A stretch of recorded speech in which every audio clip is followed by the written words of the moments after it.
Hello, listeners. This is Dr. Jessica Hockman. I'm excited to share that I am now booking sponsorships for Your Child is Normal for this fall. If you have a product, service, or a message that you think our listeners would benefit from, whether it's for parents, kids, healthcare, or family life in general, this could be a great opportunity. You can find details on how to sponsor by checking the show notes. Just click the link that says how to sponsor an episode, and I'll let you know for a good match and get back to you.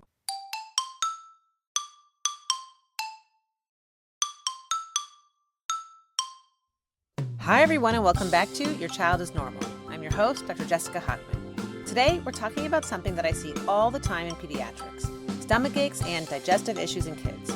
My guest is Dr. Ali Navidi. He's a GI psychologist who specializes in the connection between the brain and the gut.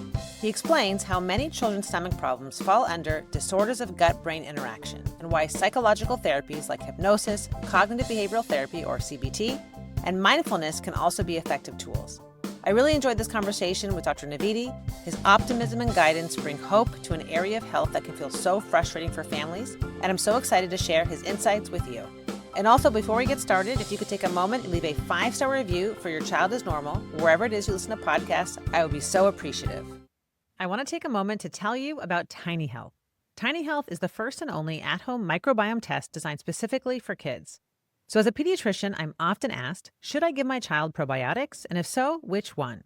And the truth is, everyone's microbiome is unique. So without testing, it's nearly impossible to know what your child may actually need. So that's where Telehealth comes in. Their easy at-home test gives you a clear snapshot of your child's gut microbiome, and you'll get back personalized science-based recommendations. The results help you know exactly what supports may be helpful, and sometimes you'll find that your child doesn't need anything at all. To try Telehealth for your family, go to tinyhealth.com and use the code Dr. Jessica, DRJESSICA, for an exclusive discount. Dr. Navidi, welcome to Your Child is Normal. Thank you so much for being here. Oh, my pleasure. I'm really looking forward to it. Thank you. I'm so excited to get into the work that you do because I have to tell you, every day I am talking to people that have tummy troubles that I believe are related to their psychology. So I think the work that you're doing is really important. Thank you. And one of the things, I guess, right off the bat, once a pediatrician like yourself has ruled out all those red flags, those tummy troubles are very treatable. There's tons of research and the effectiveness of those treatments is really high. So I'm really excited to talk more about that because I think it's important for parents to know. I love that you say it's treatable because I think that's what's really difficult when parents hear that the red flags have been ruled out, that there's no real bad illness going on when it relates to the stomach. But a lot of parents feel at a loss. They're not sure how to make their kid feel better. So I'm so happy that you have an optimistic perspective on this. Absolutely. And hey, don't take my word for it. There's been research over the last 40 years looking at the types of treatments that we do. These types of GI disorders fall into a larger category called disorders of gut-brain interaction. And that includes things like irritable bowel syndrome, that includes functional abdominal pain, that includes functional dyspepsia or nausea. There's about 20 different disorders of gut-brain interaction. They're very common. A lot of kids will develop them at some point in their life, and they're also very treatable. And I'm just curious, how did you get into this field? Can you tell us a little bit about your background? How did you specialize in GI psychology? I'd love to tell you I had this amazing master plan and that this is what I was going to do, but I got into psychology, and one of the tools I really love is clinical hypnosis. And at the time, I wasn't aware that it had been studied for a really long time in terms of helping patients with GI problems. I only discovered that later. And then once I started using clinical hypnosis and cognitive behavioral therapy in conjunction with each other to help these GI patients, then I started getting more GI patients. And then the pediatric gastroenterologist in the area discovered me. They started referring more patients and they told other doctors. And then before I knew it, it was pretty much like 80% of my caseload because it turns out there are very few people that are trained to see kids, also trained in clinical hypnosis, also trained in working with GI. So if you put all those three things together, That's why I started the bigger practice called GI psychology. I can see why doctors would love to refer to you, because if you're a primary care physician and you only have so much time per visit and you've ruled Yeah. out things that we can help in our medical toolbox, it's always very reassuring for me to have someone to refer to know that with confidence that they're going to get better. And what I would see, especially early on, is parents would get that diagnosis for their child, but there really wouldn't be options for them. And so then they would go and get a second opinion and a third opinion, and they'd get more tests and they'd get scoped and they'd do the medical merry-go-round for a year, 2 years, and then they'd finally find their way to see me. And I thought that was really sad because these treatments actually don't take that long. On average, it's kind of like 8 to 12 sessions to help somebody. And kids respond better than adults. So about 70% of adults will reach their treatment goals. About 80% of kids are going to reach their treatment goals.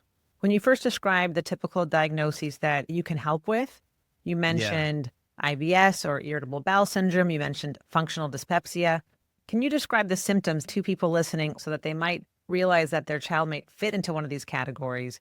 Will you point out some of the symptoms to think about? Yeah, absolutely. So let's say functional abdominal pain is a super common one, and it's very straightforward. It's abdominal pain, pain in their stomach, that when you get checked out, they can't find any structural reason. There's no physical problem that they can find, and they're just frequently having this pain, and it's not going away after a week or a month. They're still having it. Irritable bowel syndrome is where you've got pain, and then you also have either constipation or diarrhea or both, in which they're kind of cycling in between each other. Functional dyspepsia is more upper GI. And so you get a lot more of bloating, and sometimes there's loss of appetite also, which can be also scary for patients because their kids might not be eating as much. And that's always very scary. Do you find that for a good percentage of the kids that you treat, they also have more anxiety than you might expect from the average child? That's a great question. Yes. So there's 4 conditions that kind of go along with these types of GI problems. Kids with anxiety. So if they've already got an anxiety disorder or they're already anxious, they're more likely to get one of these GI disorders. Kids with a history of trauma also are much more likely to have these kinds of disorders. Kids that are on the autism spectrum are also much more likely to have these. And then finally, any kid that has or has had an eating disorder is also very likely to have one of these disorders of gut-brain interaction. What I so appreciate hearing from you is your optimistic perspective that these conditions are treatable, because I Yes. find there's a lot of parents that are very frustrated. They go to the doctor's ruled out run-of-the-mill constipation. Thankfully, there's no IBD, there's no Yep. infection going on, and still these tummy troubles persist. And they may get the diagnosis of IBS or irritable bowel syndrome. And parents and children feel frustrated because they think there's no great solution. So my question to you is, can you paint a picture for parents? Can you let parents know if you suspect a gut brain problem, what would be some sample recommendations that you would have for a family? Yeah. So, of course, they're going to get medically checked and rule out anything red flag. Once, Dr. Hochman has given you that diagnosis, then I think a lot of people start looking at diet, and I would not start there. And paradoxically, like that's what people think. It's like, okay, stomach problems, let's look at what they're eating. Maybe they're sensitive to something, maybe they're allergic. Very infrequently is that the case. There are specialized diets to help with these kinds of disorders. One of those diets is called the FODMAP diet. I am very hesitant to start a kid on a very strict diet because that just seems, look, adults can barely do strict diets, and then they're very hard diets to stay on. So that would be something I might try later. And that's so interesting that you say that, because I will tell you that most GI doctors or gastroenterologists that I talk to, I do believe that's the first place that they start. Yeah, You recommend the it FODMAP is. diet. There's some apps Yes. that give parents direction on what foods to avoid. Yeah. But what I find is tricky with that, as you mentioned, there's so many foods on that list. And part of me wonders, okay, if this was an easy fix, great. Let's say a child finds out, okay, when they have garlic and broccoli, their stomach is upset. Okay, we can avoid these foods. But it Yeah. ends up being a really long list. I find it typically there's not a clear cut solution. And then there's a lot of uncertainty with how long they're supposed to stay off of these foods. Is it for a couple of Yes. months? Is it for years? There's not a lot of direction as to when to add those foods back in. So I agree with your point that this is a tempting direction to go in. If I could choose another place to start and feel like the child may improve with symptoms, that sounds like an easier place to begin. Let's talk about the FODMAP diet. One is you're not dealing with the underlying problem. The underlying problem isn't that these foods are bad for this child. The FODMAP foods were chosen because they're the foods most likely to cause gas. And when the system is sensitized, then gas is going to be causing discomfort. So the idea is if you remove the foods that are causing gas for this person, there's going to be less disturbance in the system and it's going to bother them less. But the underlying problem is that the nervous system is sensitized. And if you can desensitize the system, you can eat all those FODMAP foods. There's nothing wrong with them. And then the other issue is when you take anxious kids and you put them on a diet and you tell them, okay, stay away from all these foods because they're going to cause pain, they are very likely to develop an eating disorder, specifically one called ARFID. So that's avoidant restrictive food intake disorder. And that's a very common disorder that we see in many of our patients that have these GI conditions. They've also developed ARFID, meaning their list of foods that they're willing to eat is like you could fit it on a page. So if I hear what you're saying correctly, it's that if you find certain foods that do cause more gas in the system and you remove them from the diet, you take out Yeah. dairy, you take out the cruciferous vegetables, they feel Right. better temporarily, but you're not really getting to the root of the issue. And then in turn, by taking out these foods and making a more restrictive diet on a kid who may be on the more anxious side to begin with, you may Inadvertent. inadvertently make their anxiety even worse, Yeah. which may And make their and symptoms in the long term not better. yeah, and they're going to start applying that anxiety to the foods, which is not a place you want them to be. Okay, so that's a really interesting perspective. And I have to admit, not one that I typically hear, but it resonates with me. Yeah. I'm not saying there isn't a place for those diets. I think if you've got a really severe case, maybe you're doing both. You're working with a GI psychologist, you're on the diet. The diet is decreasing symptoms while you're working on the underlying effort to desensitize the system. And then as you desensitize the system, you start adding food back. Okay, I appreciate this a lot because honestly, this conversation is changing the way I'm thinking about approaching IBS. And it makes sense to me. So now I'm curious, the tools that you recommend for kids with brain gut psychologic disturbances, can you Mhm. explain the rationale behind the tools that you're recommending? Right. So basically, we want to understand three major things. One is that there's a powerful connection between the brain and the gut. It's called the brain gut axis. It's the intersection between the central nervous system and the enteric nervous system. It's how they interact with each other. And what that means is that what happens in the brain really does affect the gut powerfully. And then what happens in the gut can also actually affect the brain. But what we're talking about here is more brain down. And so what's going on in the brain that is going to affect the gut? Well, one of those things is hypervigilance. And when you look at these patients, almost every single one of them is going to be hypervigilant. That means it's kind of like this anxiety where they're always scanning, always checking their body. And if it's a GI issue, they're always scanning their gut. They wake up in the morning, how does my stomach feel? You know, they eat something, how am I feeling? I'm not sure. And then if they notice something off, then they're catastrophizing. Then it's like, oh my God, I'm not going to make it. I can't go to school today. Soccer practice, no, I can't do it. I don't want to go for that long car ride, right? And so they're really scaring themselves. And all that anxiety, it goes right down that brain gut axis, and it actually makes the symptoms worse. So they might have started off with a little twinge, but now there's a cramp, now there's a pain, right? The feedback from the gut back up to the brain goes through something called visceral hypersensitivity. And what that is that the brain is actually amplifying and distorting the signal. And so I'll give you an example. A lot of my patients, they'll say, after I eat, my stomach hurts. And then after they've progressed through treatment, then they're saying to me, oh, after I eat, I realize that those are just the sensations of my stomach digesting. And their brain was misinterpreting it, amplifying and distorting it into pain. And I think that's something that people who've never dealt with these kinds of problems before, they don't really appreciate the power of the brain to transform signals.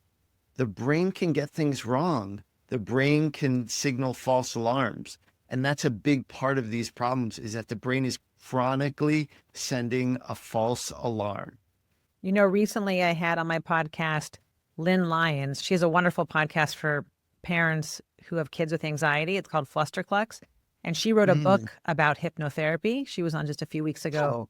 Oh, yay. If anyone's listening who hasn't checked it out yet, I would definitely check it out. But she was talking about how the basis behind hypnotherapy is essentially delivering a different message to patients than they were otherwise telling themselves. So it sounds like in this case, if you can deliver that message to children that these feelings that you're having, these are normal symptoms. This is just your body doing what it's supposed to be doing. It's digesting your food. Would that be an example of how you're delivering hypnotherapy to children?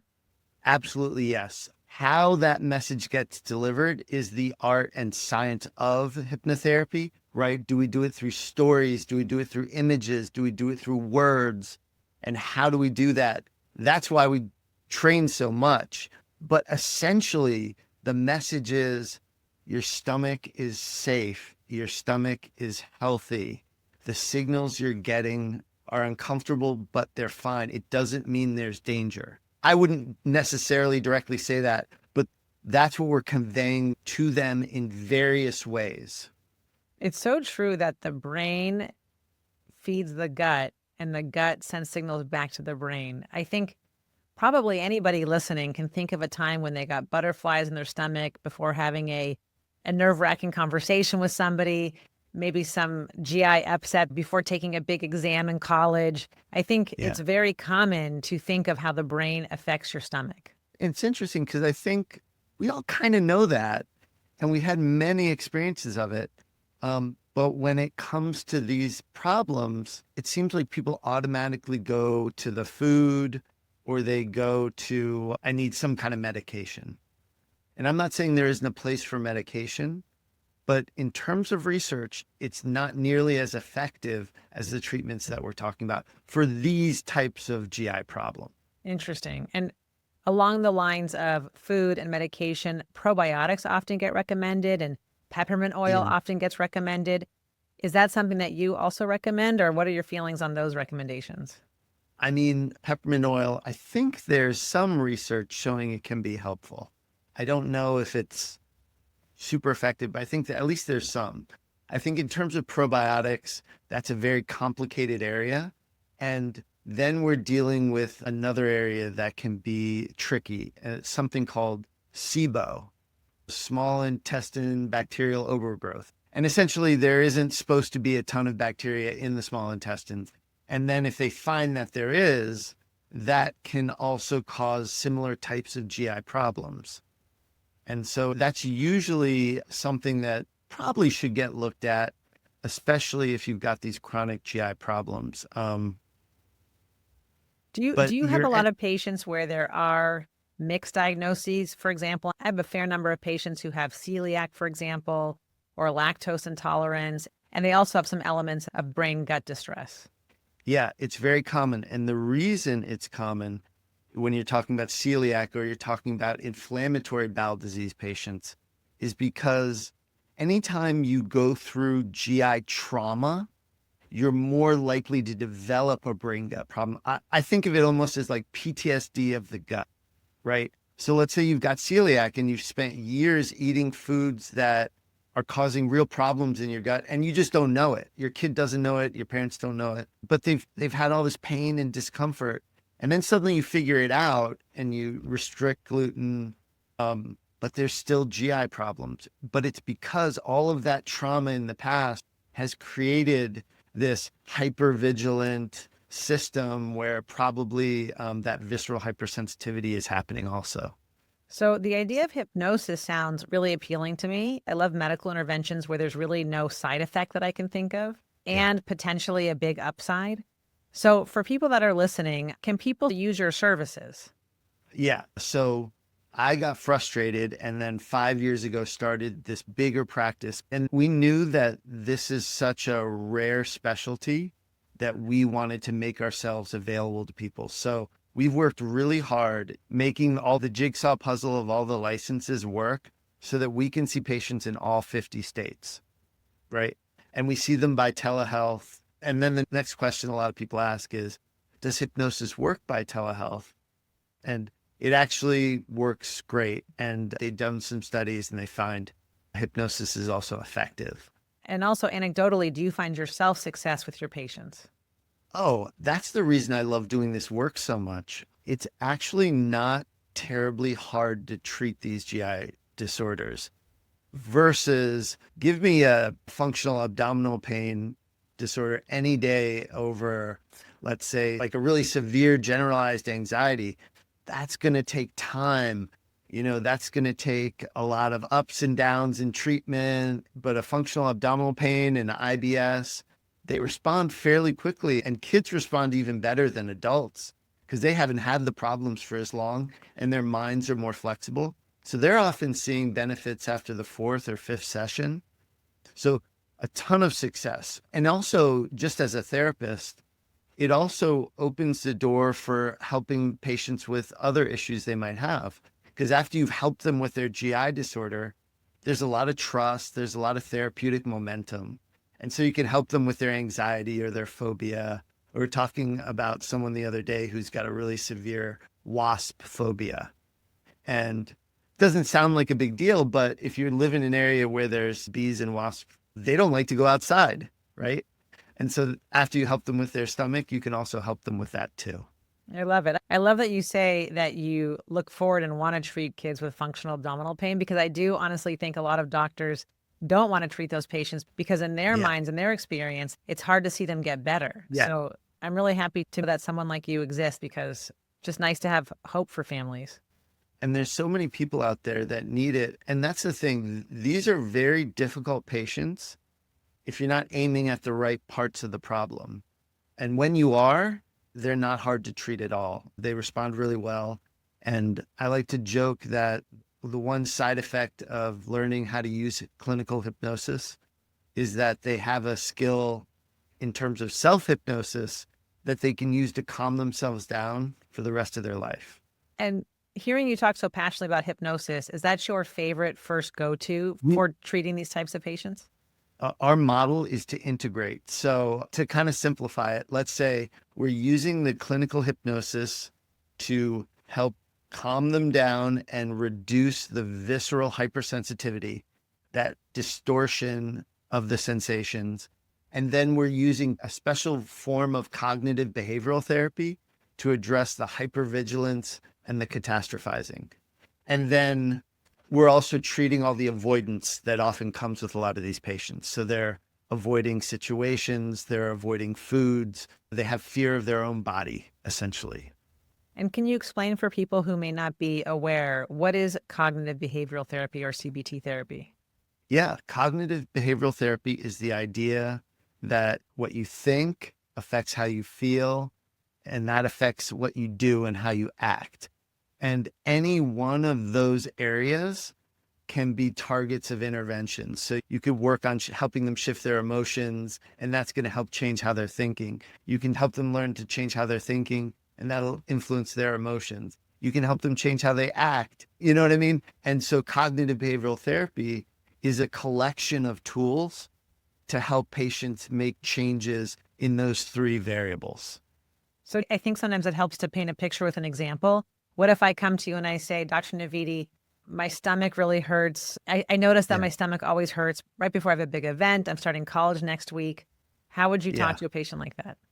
Yeah. So if we're going on the hypnosis side, that would be one thing. If we're going on the cognitive behavioral therapy side, a lot of times people just aren't aware of their thoughts. Their thoughts are happening really fast.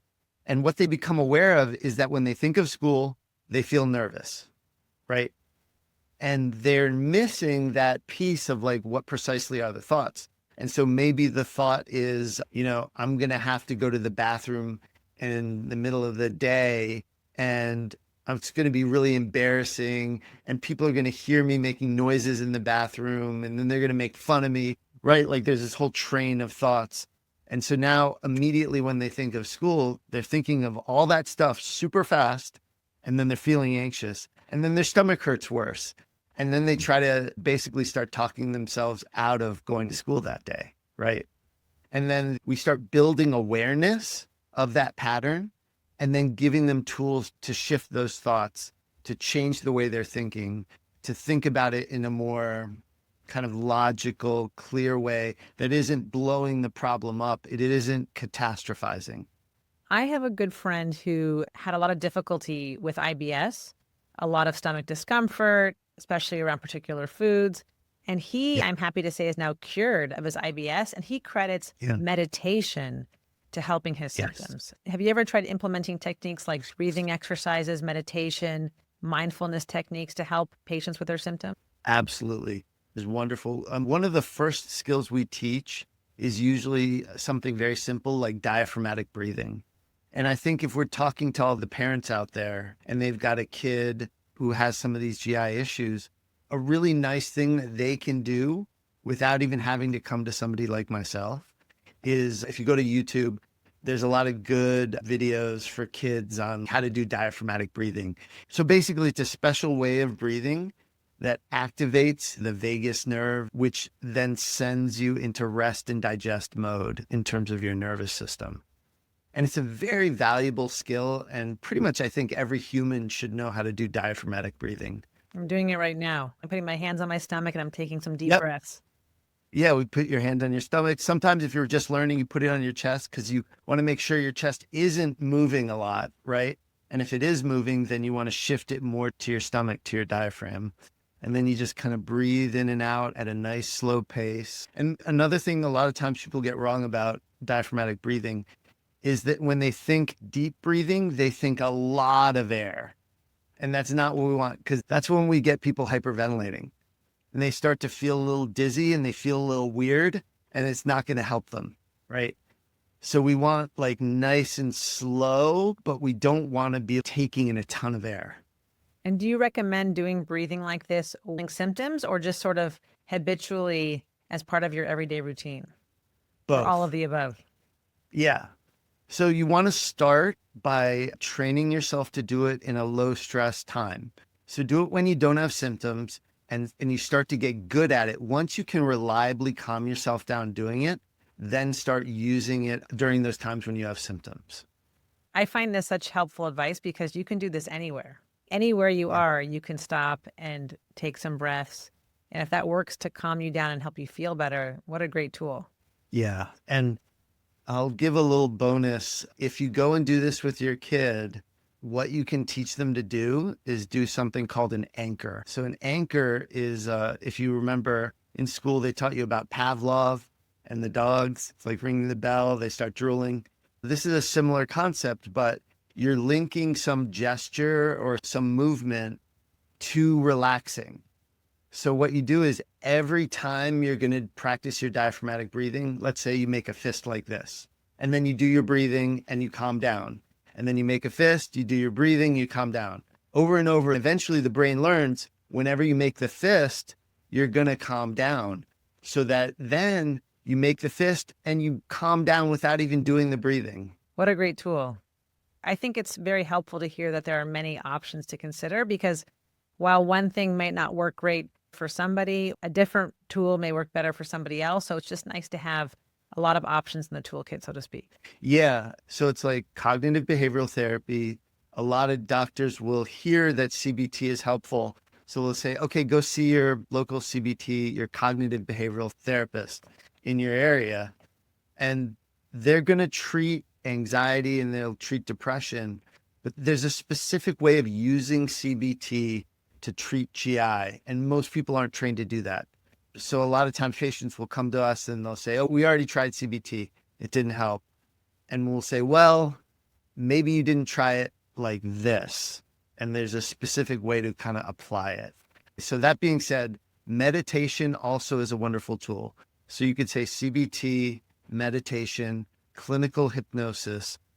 It's an amazing toolkit because some people might do better with CBT. Other people respond better to meditation. Other people, for them, clinical hypnosis is like the thing, right? And so you have different tools for different folks. I've been looking into your work, and I love that you stress the power of positive expectancy, that if the mind is trained to think positively, that our symptoms will follow suit and that things will improve. Can you talk more about that? Because that way of thinking really resonates with me. I think that a lot of people, they just underestimate the power of the mind.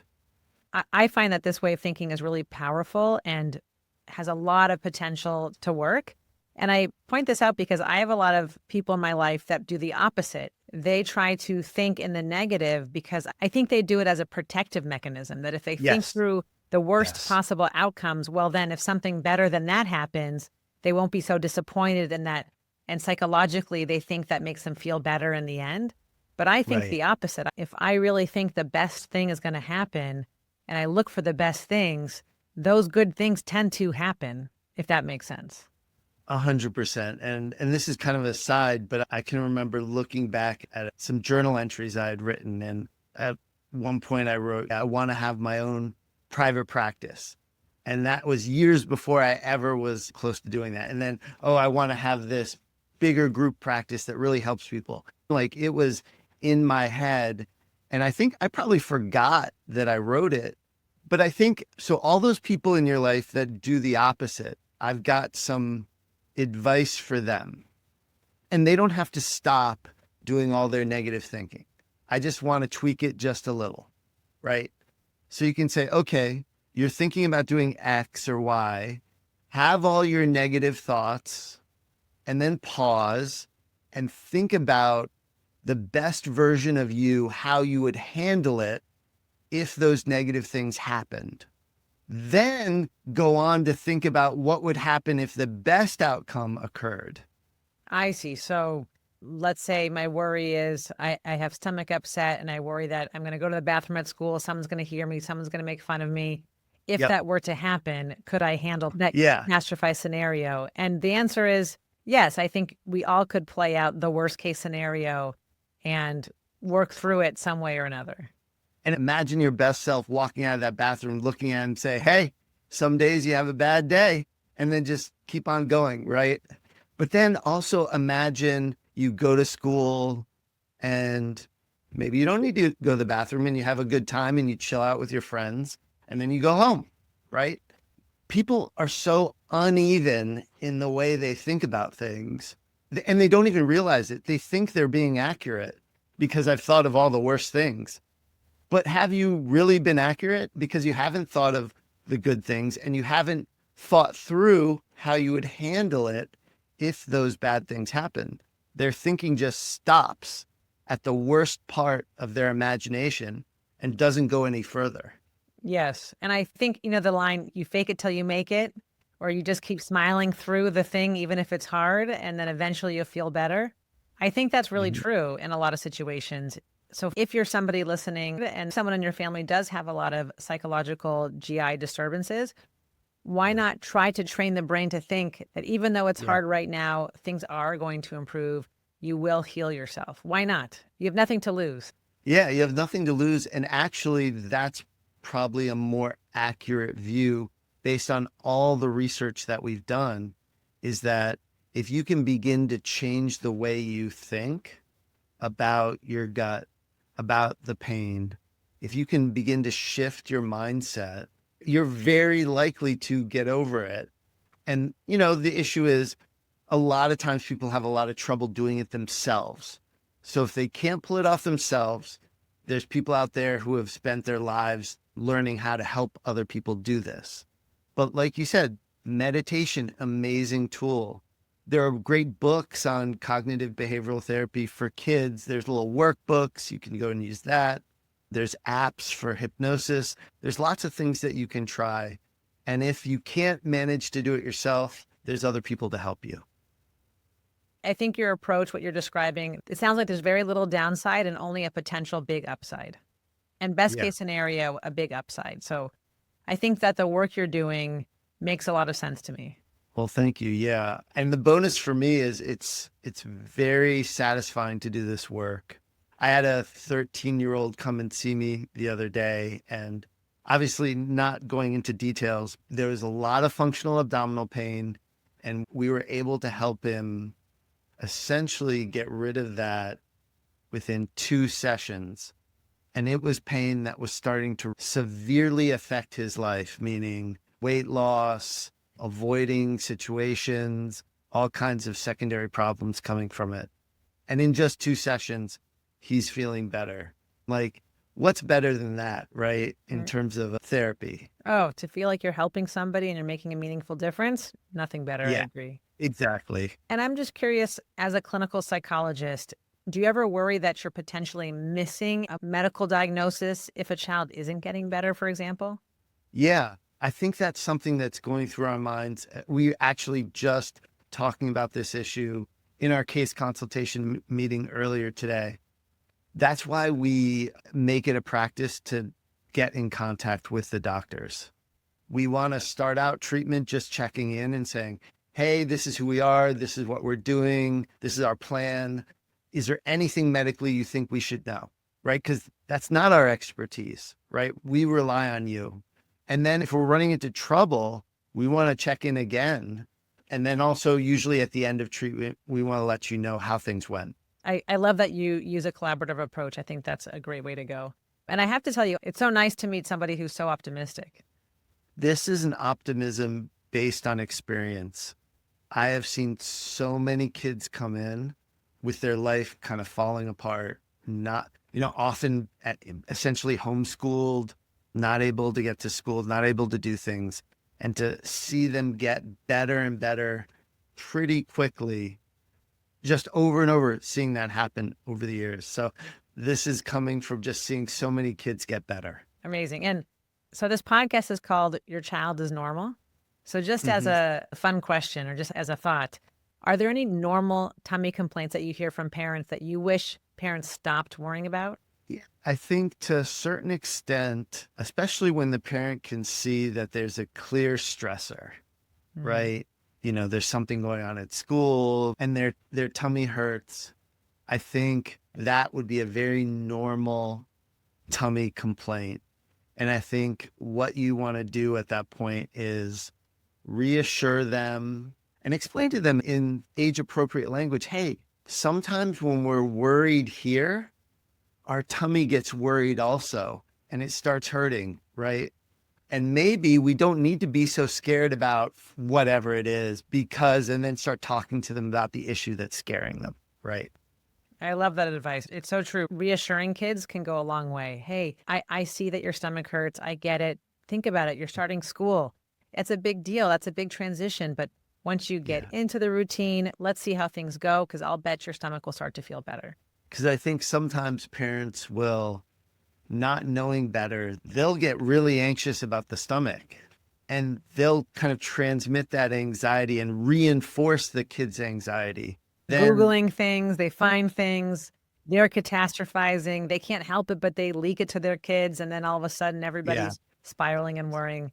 So I think that's a really, really helpful piece of advice, that if there's an explanation for the tummy upset, instead of worrying along with your kid, offer a reassuring, supportive voice that this is normal. What is that medical saying? If you hear hoofbeats, think horses, not zebras.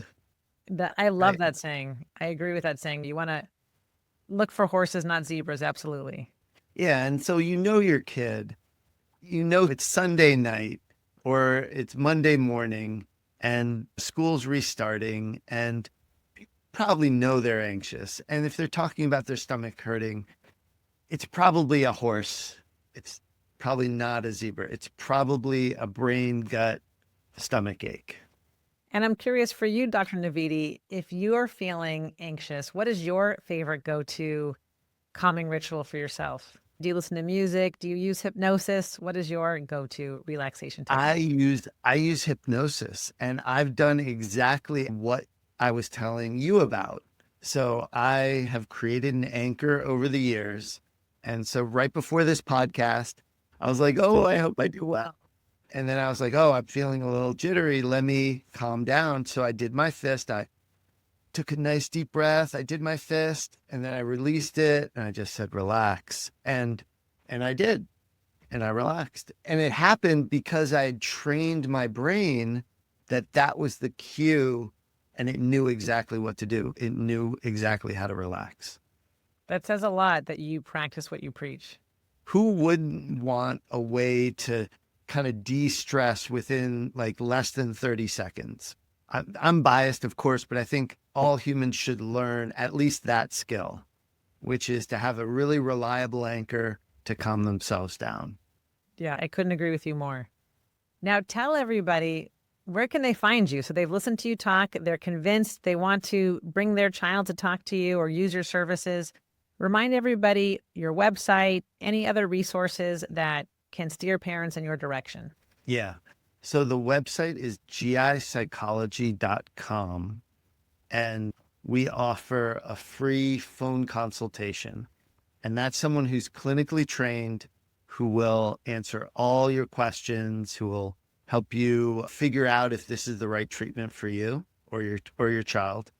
And I encourage you, because there's nothing to lose by just doing one of those phone consultations and just seeing if it's right for you. And I'm just curious, I find that a lot of parents wonder this question, but do you take insurance or is this service outside of insurance? So we're out of network, but it's not as bad as you might think, because there's two things that actually make it a lot better.